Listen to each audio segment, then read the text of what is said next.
오늘 레위기 9장 말씀은요, 큰 틀에서 보면 제사장이 된 아론이 레위기 1장부터 7장에 나오는 제사법을 자신의 생각과 방법이 아니라 오직 하나님이 명하신 대로 드려지게 되었고, 그에 대한 결과로 인해서 하나님이 그 제사를 기쁘게 받으신다라는 거죠. 그래서 그 가운데 하나님께서 영광으로 나타나셨다라는 것이 오늘 본문의 내용입니다. 예배 가운데 나아갈 때 우리가 무엇을 준비해야 되는가라는 것에 대해서 레위기 9장 말씀이 우리에게 알려주고 있는데요. 제사장 위임식을 마치고 드디어 본격적으로 첫 제사가 드려지게 됩니다. 그렇게 드려지는 첫 제사에는 준비가 필요했습니다. 어떤 것을 준비했나요? 각 제사에 필요한 희생 동물을 준비했다라는 겁니다. 각 제사에는 의미가 있습니다. 예를 들어 속죄제는 내 죄를 속함받기 위한, 내 죄를 사함받기 위한 것을 말하고요. 번제는 온전한 헌신을 의미하고 있고요. 화목제는 하나님과의 교제를 의미하고 있습니다. 소제를 제외한 모든 제사에는 희생 동물을 준비해야 했습니다. 이 희생 동물을 준비하는 데 있어서 그냥 희생 동물을 번제물에 드릴 그 동물을 갖고 오면 끝나는 것인가? 그것이 아니라는 것입니다. 제사 드리는 자, 곧 예배 드리는 자가 그 동물을 가지고 오는 데 있어서 흠없는 것을 가져와야 됐거든요. 가장 깨끗하고 가장 정성스럽게 길렀던 그 가축을 가지고 와야 했다는 것입니다. 그러려면 어떻게 해요? 하나님 앞에 올려드리기 위해서 얼마나 지극정성으로 이 희생 동물을 하나님께 드려질 제사로 올려드릴 그 동물을 키웠겠습니까? 정말 정이 들 정도로 정말 귀하게 키웠던 그 동물, 그리고 그것을 나중에 제사를 드리기 위해서 데리고 와서 제사장 앞에서 그거를 죽일 때 또 얼마나 또 마음이 아프겠어요? 죽이고 또 가죽을 벗겨내고 각을 뜨는 그 모든 것을 제사장이 하는 것이 아니라 그 제사를 드리기 위해 나오는, 예배를 드리기 위해 나오는 그 사람이, 제사 드리는 자가 그것을 해야 했다라는 것입니다.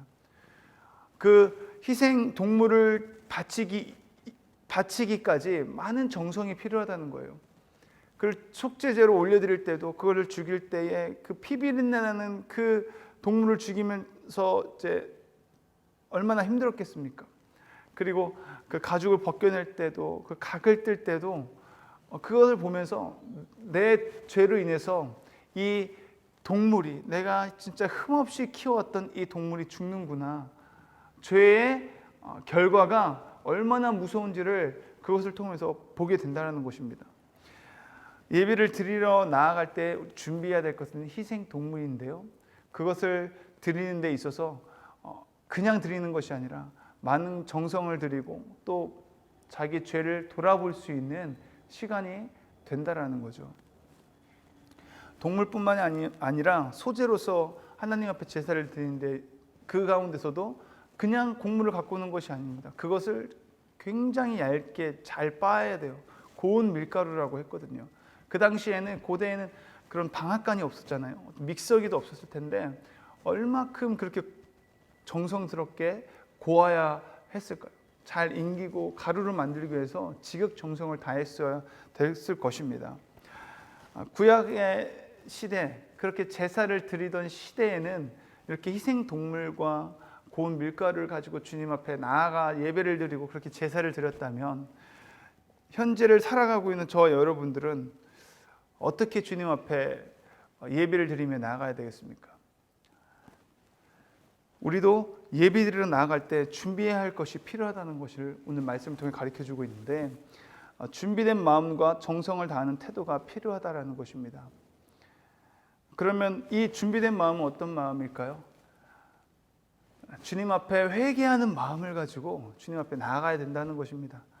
그리고 하나님 앞에 예배를 드릴 때 우리가 좀 일찍 와서 준비된 마음, 정성된 태도로 주님 앞에 나아가야 된다는 거예요.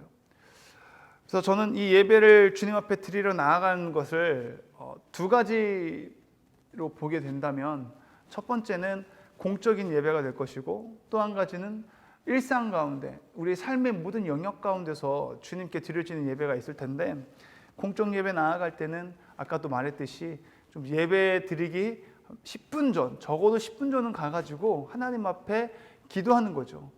한 주간의 삶을 돌아보면서 하나님 앞에 회개할 것이 있다면 주님 앞에 토설하는 시간이 되어지고, 또 하나님 앞에 나아갈 때 우리가 하나님, 내가 주님을 만나기를 원합니다. 정말 주님을 알기를 원합니다.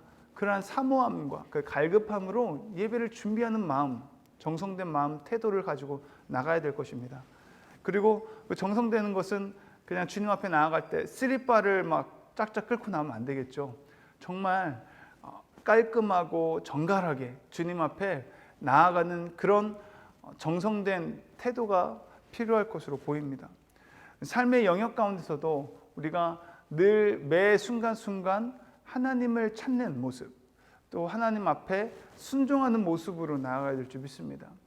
이 예배가 하나님이 영광을 받으셨다고, 제사를 오늘 레위기 9장 보면요, 나중에 이들이 하나님이 명하신 대로 순종을 했더니, 순종해서 그 제사의 법대로 집례를 했더니 결론은 뭐라고 했어요? 하나님의 불이 임하시고 그 제단에 하나님의 영광과 임재가 나타났다라고 했거든요. 그래서 저와 여러분은 삶 가운데 하나님의 말씀을 온전히 순종하며 살아갈 수 있는 삶을 살아야 될 줄 믿습니다. 지난주에도 이야기했지만 속건제에 대한 이야기 했잖아요. 속건제도 내가 잘못한 부분이 있다면 그 사람에게 배상을 해야 되는데, 물질적인 부분이 아니라 또 마음을 속상하게 했다는 그런 마음이 있다면, 상처 준 말을 했거나 그 어떤 오해되는 모든 일이 있었다면 오해를 풀고 어떤 용서를 구할 것이 있다면 용서를 구하고, 또 용서할 수 있는, 누군가 나한테 용서를 구할 때 용서할 수 있는, 그래서 화해한 모습 속에 하나님 예배 드리러, 예물을 드리러 나갈 때 그 예물과 그 예배를 하나님이 받으신다는 예수님의 말씀이 있었잖아요. 그래서 저와 여러분이 작은 것이라도 하나님의 말씀이라면 그 말씀 앞에 아멘하고 반응하고 순종할 수 있는 저와 여러분이 되었으면 좋겠습니다. 그렇게 제사가 끝나고 나서 22절 말씀 보면요, 레위기 9장 22절에 아론이 백성을 향하여 손을 들어 축복함으로 속죄제와 번제와 화목제를 마치고 내려오니라. 모세와 아론이 회막에 들어갔다가 나와서 백성에게 축복하며 여호와의 영광이 온 백성에게 나타나며. 아멘. 지금 제사의 집례를 모두 마치고 나서 어떻게 합니까? 아론이 백성들을 향하여서 손을 들고 축복하는 모습이 보이죠. 거기서 끝난 것이 아니라 23절에 모세와 아론이 회막에 들어갔다가 나와서 동일하게 또다시 백성에게 축복했다라고 기록되어 있습니다. 지금도 그렇죠. 예배를 마치고 나서 제일 마지막 순서가 무엇입니까? 목사님께서 축도해 주는 것으로 예배가 마치게 됩니다. 그렇다면 이것은 목사만 축복할 수 있으니까 목사만 하는 것이다 라고 생각할 수 있는데, 그렇지 않습니다. 저 여러분은 거룩한 하나님의 백성이며 왕같은 제사장이라고 하나님께서 그렇게 불러주셨어요. 성경에는 그렇게 기록되어 있습니다. 그렇다면 저희는 이젠 제사장으로서 누군가를 축복할 수 있다는 것입니다. 내 자녀에게 축복할 수 있고요, 내 이웃을 축복할 수 있고요, 부부가 서로 축복할 수 있다는 것이죠. 그래서 저 여러분이 오늘 마음껏 축복하시기를 원하는데, 특별히 민수기 6장 22절에서 27절 말씀은요, 대제사장의 축복 기도라고 해가지고요, 아론이 이스라엘 백성들을 향하여서 축복하는 축복 기도문이거든요. 그래서 저 여러분이 이 말씀을 기억하시면서 좀 외워가지고 누군가에게 축복했으면 좋겠습니다. 제가 한번 읽어드릴게요.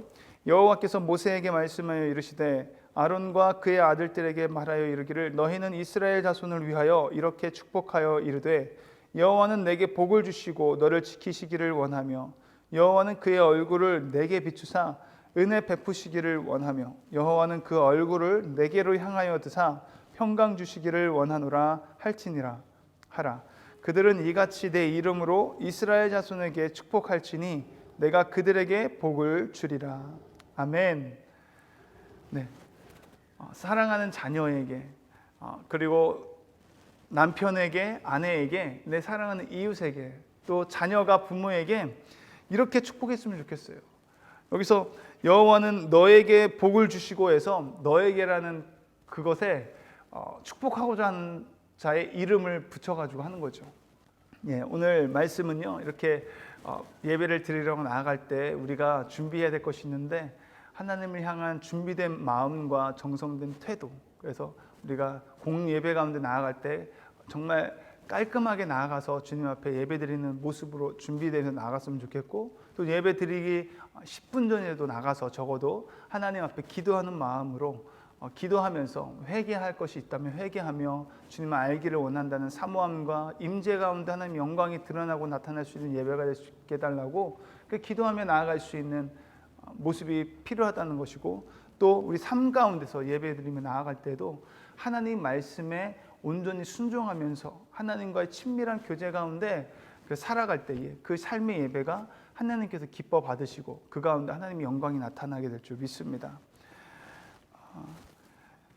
우리 함께 기도하시겠습니다. 하나님 아버지, 우리가 하나님 앞에 어떻게 나아가야 할지를 알게 하여 주심을 감사합니다. 주님 앞에 나아갈 때 언제나 나 자신을 먼저 바라보게 하시고 회개해야 할 모든 죄를 주님 앞에 토설하며 회개하며 나아가게 하여 주시옵소서. 주님을 더욱 알기를 원하는 사모함과 하나님의 거룩한 임재와 영광을 보기를 기대함으로 나아가게 하여 주시옵소서.